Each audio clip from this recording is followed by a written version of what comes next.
आज अपन पढ़े आज अपन पढ़ेंगे प्लेटलेट्स के बारे में। ठीक है। नॉर्मली क्या होता है, जब भी कुछ कटता है फटता है, ठीक है, तो वहाँ पे प्लेटलेट्स आते हैं और क्लॉट बना लेते हैं। तो अपन पहले नॉर्मल से चालू करते हैं। तो जैसे कुछ कटा फटा, ठीक है, तो पहले फर्स्ट रिस्पॉन्स ये हुआ कि पहले तो हो जाएगा वेसोकॉन्स्ट्रिक्शन। ठीक है, फर्स्ट होता है वेसोकॉन्स्ट्रिक्शन, फिर आ जाती हैं वहाँ पे प्लेटलेट्स। ठीक है, प्लेटलेट एडिशन होता है, फिर एग्रीगेशन होता है। अपन इसको आगे अच्छे से समझेंगे। तो पहले क्या होगा, जैसे कटेगा फटेगा तो पहले वेसल कॉन्स्ट्रिक्ट हो जाएगी, प्लेटलेट्स आ जाएंगे, एडिशन हो जाएगा, फिर एग्रीगेशन हो जाएगा, और बहुत लेट होता है फाइब्रिन। फाइब्रिन आएगा जो परमानेंट क्लॉट बना देगा। ठीक है, तो तो जो हाँ यहाँ से चालू करें फिर।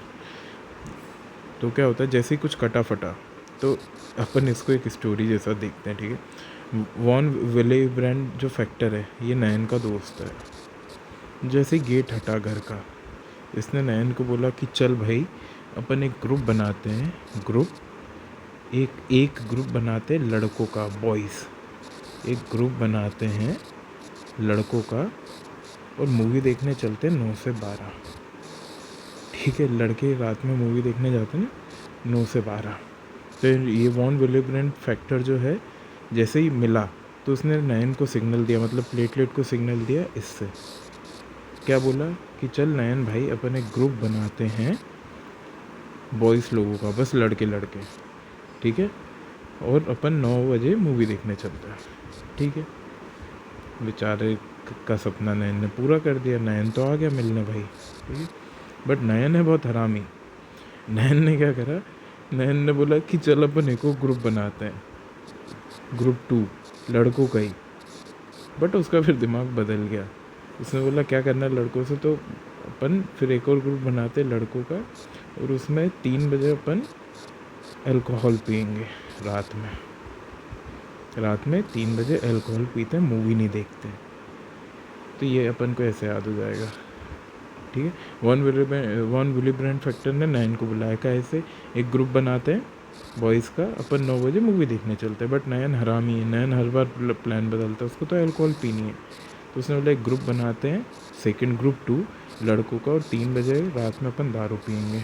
ठीक है, ये हो गया। तो ये जो फ्लैग बनेगा, प्लेटलेट का एग्रीगेशन होगा। वॉन विलेब्रेंड ने एक प्लेटलेट को बुलाया और प्लेटलेट नयन ने दूसरे प्लेटलेट को बुलाया, तो ये प्राइमरी प्लैग बोलते हैं। Important question. सेकेंडरी प्लैग कब बोलते हैं, जब फाइब्रिन आ जाएगा इसमें, मतलब अपना जो ये कोएगुलेस कैस्केट है ना, जब चालू होके डिपॉजिट होगा, जब उसको बोलते हैं सेकेंडरी अपन वो प्लैग। अब अपन इम्पॉर्टेंट चीज़ पढ़ते हैं, कोएगुलेस कैस्केड। दिक्कत होती है सबको याद करने में। इसमें 2 होता है, इंट्रिंसिक और एक्सट्रिंसिक। ठीक है, इंट्रिंसिक और एक्सट्रिंसिक, और एक होता है कॉमन पाथवे। ठीक है, इंट्रिंसिक को ऐसे याद कर रहे हैं, अपन अंदर घुस रहे हैं, अपन पब के अंदर घुस रहे 12 बजे। ठीक है, तो 12 से स्टार्ट होता है, 12 से स्टार्ट होता है। और एक्सट्रिंसिक मतलब बाहर निकल रहे, इंट्रिंसिक मतलब अंदर घुस रहे, एक्सट्रिंसिक मतलब बाहर निकल रहे। तो अपन रात में 12 बजे घुसे और अपन 7 बजे निकले। ठीक है, सुबह। ठीक है, तो इंट्रिंसिक 12 से चालू होगा, तो 12, 11, ठीक है, 9, 10 इसलिए स्किप हो गया क्योंकि 10 कॉमन है, ये कॉमन में आता है, कॉमन पाथवे में आ जाएगा 10। ठीक है, ये कॉमन पाथवे में आ जाएगा 10। ठीक है ना। 11, अब हाँ, 12 ने 11 को एक्साइट करा, 11 ने 9 को, और 9 से 8 को, और 8 ने 10 को करा, मतलब कॉमन। ठीक है, ऐसे एक्सटेंसिक में ने 7 ने 10 को एक्टिव करा। ठीक है, तो ये कॉमन है, 10th 10 से चालू होगा। तो अपन इसको कैसे याद करेंगे, कौन सा फैक्टर्स होता है कॉमन वाले में, अपन इसको ऐसे याद कर लेते हैं। जो कॉमन लोग होते हैं वो अराउंड 10 बजे ही पार्टी करने जाते हैं। ठीक है, तो कॉमन से 10 हो गया, तो इसको अपन हाफ कर देंगे। 10 को हाफ करा 5, 5 को हाफ करा 2, 2 को हाफ करा 1, तो ये जो है ये कॉमन वाले पाथवे के फैक्टर्स हैं। आई नो थोड़ा सा कॉम्प्लिकेट हो रहा है, बाकी एक बार अगर खुद पढ़ेंगे ना तो और समझने आ जाएगा अपन को, ईजी होगा उसके बाद कि मैं बोलना क्या चाह रहा हूँ। अब ये तो ट्रिक्स हैं याद करने की, ठीक है। हाँ तो फाइब्रिन, हाँ ये कॉमन वाला है, ठीक है। तो ये इंपॉर्टेंट क्वेश्चन पूछता है कि कौन सा फैक्टर, अब ये जो होता है ना, हाँ ये 2 वाला होता है प्रोथ्रोम्बिन ने थ्रोम्बिन बनाया है, ठीक है। और 1 होता है फिब्रिन, फिब्रिनोजन ने फिब्रिन बनाया। और फिब्रिन जब फैक्टर 13 से मिलता है तो स्टेबल क्लॉट बनाता है। इंपॉर्टेंट क्वेश्चन है, ठीक है। हाँ ठीक है। अब आपको ये तो लग ही रहा है इंट्रिंसिक जो पाथवे है इंट्रिंसिक वाला वो लंबा है, 12 से लेके 8 तक है, ठीक है। तो इसमें अपन क्या नापेंगे, पीटीटी नापेंगे, ठीक है। और जो एक्सटेंसिक है वो छोटा है तो उसमें पीटी नापेंगे, ठीक है। तो अपन अब यहाँ इम्पोर्टेंट वाले में आ जाते हैं नीचे, ठीक है। अगर पीटीटी बड़ा है मतलब ब्लीड हो रहा है, ठीक है, ब्लीड हो रहा है, पीटीटी बड़ा है और पीटी नॉर्मल है, मतलब इंट्रिंसिक में गड़बड़ है ऑब्वियसली, ठीक है। अगर पीटी बड़ा है और पीटी नॉर्मल है तो इंट्रिंसिक में गड़बड़ है। वैसे ही अगर पीटी बड़ा है और पीटीटी नॉर्मल है तो एक्सटेंसिक में गड़बड़ है। अपन ने क्या बोला था, इंट्रिंसिक पाथवे बड़ा होता है तो पीटीटी नापेंगे, काउंट करेंगे, वो पीटीटी बड़ा निकलेगा तो इंट्रिंसिक में दिक्कत है। एक्सटेंसिक में कैसे, एक्सटेंसिक छोटा है, 7 से 10 को एक्टिव कर रहा है तो अपन एक्सटेंसिक में 10th, मतलब एक्सटेंसिक में पीटी नापेंगे। और पीटी में अगर कुछ गड़बड़ आएगा मतलब एक्सटेंसिक में दिक्कत है। और अगर दोनों में ही प्रॉब्लम है, पीटी और पीटीटी में, तो ये कॉमन मोस्टली क्या होता है, कॉमन जो पाथवे ना 10, 5, 2 इसमें गड़बड़ है कहीं ना कहीं, या फिर हो सकता है कि दोनों में हो, एक्सटेंसिक में भी हो इंट्रिंसिक में भी हो, बट कॉमनली तो कॉमन पाथवे में गड़बड़ अपन बोलते हैं ऐसा, ठीक है। अब इम्पोर्टेंट सवाल में आ जाते हैं विटामिन के डिफिशियंसी। अगर विटामिन के में डिफिशियंसी होगी तो कौन सा फैक्टर में गड़बड़ होगी, अपन को याद करना है 2, 7, 9, 10, 2, 7, 9, 10, 2, 7, 9, 10, 2, 7, 9, 10, ठीक है। ये याद करना पड़ेगा, इसकी कोई ट्रिक नहीं है। तो विटामिन के का काम क्या था, विटामिन के का काम ये था कि to add carboxyl to glutamic acid of factor. अब क्या होता है, जो 2, 7, 9, 10 है, ये जो फैक्टर्स हैं उनमें क्या करता है, विटामिन के जो कार्बोक्सिल ग्रुप है ना, कार्बोक्सिल ग्रुप है, उसको ऐड कर देता है इन फैक्टर्स के ग्लूटामिक एसिड से।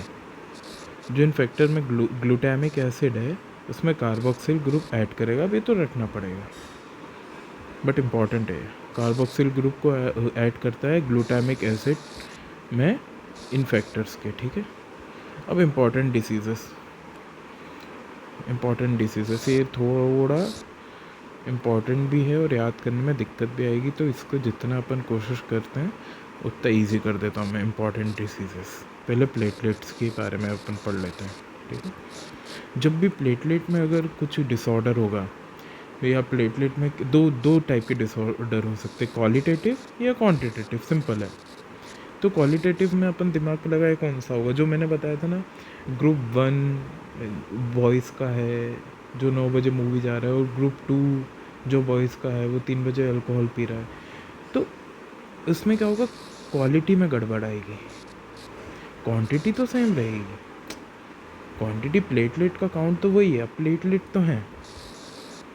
तो बट उसमें फैक्टर नहीं अटैच होने का, तो क्वालिटी में गड़बड़ आएगी, ठीक है, ऐसा। और क्वांटिटी मतलब प्लेटलेट ही कम हो गए। तो अपन पहले प्लेटलेट डिसऑर्डर पढ़ रहे हैं। तो प्लेटलेट डिसऑर्डर में क्या होता है, सिम्टम्स याद रखना, क्लिनिकल फीचर्स मिलेंगे पैटी के, परप्यूरा और इकाइमोसिस। माइनर सिम्टम मिलते हैं प्लेटलेट में, मतलब अपना नीलापन ना आ रहा है, किसी को खून आ रहा है, मतलब आप नॉर्मली देखेंगे तो स्किन में से ऐसे ऐसे अगर ब्लीडिंग आ रही है, डेंगी में जो होता है, तो अपन को दिमाग लगाना है कि ये प्लेटलेट वाला है। कोई भी पेशेंट आता है बोले कि सर मेरे को ना ये बहुत दिनों से ये पैटी के जैसा लग रहा है, मतलब आपके प्लेटलेट में दिक्कत है, फैक्टर्स नॉर्मल है। तो अपन प्लेटलेट काउंट देख लेंगे, तो प्लेटलेट कम आएंगे तो अपन प्लेटलेट के लिए कुछ ना कुछ करेंगे। ठीक है, प्लेटलेट नॉर्मल काउंट होता है 1.5 लाख से 4 लाख तक। ठीक है, ये तो फालतू बात है, आगे बढ़ते हैं। ठीक है, तो हाँ वही मैंने बताया था, ये क्वालिटेटिव डिसीज़ के बारे में जो अपन पढ़ रहे थे, इसमें प्लेटलेट की क्वालिटी ख़राब हो जाएगी। तो अगर ग्रुप 1B जो 9 बजे मूवी जाता है, अगर उसमें दिक्कत आएगी तो क्या होगा, बैरनेट सोलियर सिंड्रोम। इसको कैसे याद करना है, बहुत अच्छा तरीका मैंने ढूंढा है। सोलियर मतलब सोबर। तो जो 9 बजे मूवी देखने जाएंगे बच्चे बेचारे, वो सिंपल है, वो सोबर जाएंगे। तो बर्नार्ड सोलियर सिंड्रोम, इससे बस ये इसको याद करने का एक ही तरीका है, सोबर। सोलियर से सोबर सोबर होके जाएंगे। तो सोबर कौन होके जाएगा, नो वाले बच्चे। ठीक है, इसकी तो बहुत ही प्यारी ट्रिक है। GP1B3A अपन ने बोला था ना 3 बजे रात में नयन ने बोला कि अपन दारू पियेंगे। ठीक, तो उसमें क्या है, ग्लांसमैन आएगा। तो दारू काय में पियेंगे, ग्लास में। फिर चेयर्स करेंगे man, chairs man, glass man, है ना, ग्लास मैन, सिंपल है ना। 3 बजे दारू पियेंगे। ठीक है, वन वेरिएबल फैक्टर में अगर दिक्कत आती है तो एडिशन की ज़्यादा दिक्कत आएगी, एग्रीगेशन से फालतू है। ठीक है, इसमें मैंने बता ही चुका हूँ क्लिनिकल फीचर्स क्या होंगे, परप्यूरा, पेटिकाइमोसिस। ठीक है, DIC, हाँ ये ऐसे नॉर्मली पढ़ा रहे थे। DIC में क्या होता है, PTT दोनों बढ़ जाता है, और bleeding from the multiple organs होती है। ठीक है, ये होता है DIC में। तो इसमें क्या देंगे, फ्रेश फ्रोज़न प्लाज्मा देते हैं। अब अपन इम्पॉर्टेंट टॉपिक में आ जाते हैं, हीमोफीलिया, जिससे डर लगता है, बट अपन ने इसको बहुत सिंपल बना दिया है। ठीक है, हीमोफीलिया में अब जब काउंट करोगे वर्ड्स तो बेसिकली 9 आते हैं, बट अपन इसको 8 से याद कर लेते हैं कि अपन इसको 1 2 3 4 जब करेंगे ना तो 8, ऐसा सोच लो कि 8 है, कहीं स्पेलिंग मिस्टेक करके अब मैंने अपन तो सोच लो कि 8 से चालू, 8 वर्ड का हीमोफीलिया है। तो हीमोफीलिया में क्या होगा, फैक्टर 8, 9 और 11 की दिक्कत होगी, 10 को स्किप कर देना। ठीक है, 8, 9 और 11 की दिक्कत होगी। तो अगर हीमोफीलिया 8 में दिक्कत होती है, मतलब फैक्टर 8 में दिक्कत होती है, हीमोफीलिया A है। ठीक है, और 9 में दिक्कत है तो हीमोफीलिया B है, और 11 में दिक्कत होती तो हीमोफीलिया C है। तो ये जो C वाला है ना, मोस्ट कॉमन होता है, और इसमें सिम्टम्स भी ज़्यादा नहीं दिखते हैं, एक्सीडेंटल फाइंडिंग होती है, इसमें कोई इतनी प्रॉब्लम नहीं आती है।